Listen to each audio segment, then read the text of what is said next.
నమస్తే, Jai Shriram. Welcome to my channel. నేను మీ సుధీష్ రెడ్డి.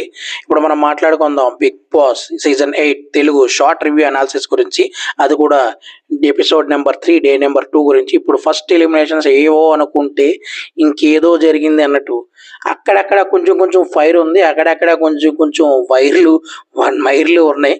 దాని గురించి మనం క్లుప్తంగా డీటెయిల్ వీడియోలో మాట్లాడాం.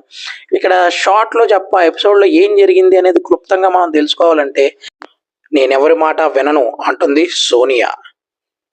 మన అక్క కూరలో కారం వేసింది, అది తిని మన సీతలోంచి సీతక్క బయటకు వచ్చింది. అది చూసి నిఖిల్కేమో వణుకొచ్చింది, ప్రేరణకేమో మాట్లాడడానికి ప్రేరణ కలిగింది. అలాగే భాషాబాయికి మన నాగమణి కంటకి గతం గుర్తొచ్చింది, భాషకి జ్ఞానోదయం అయింది, నిపుల్కి మాత్రం పంచు పగిలింది. చివరిగా కాఫీ కప్పుతో పృథ్వీ మిగిలిపోయాడు. ఆ గొడవని కంప్లీట్ అవ్వకుండా బిగ్ బాస్ పోయాడు. ఇంతటితో సెలవు.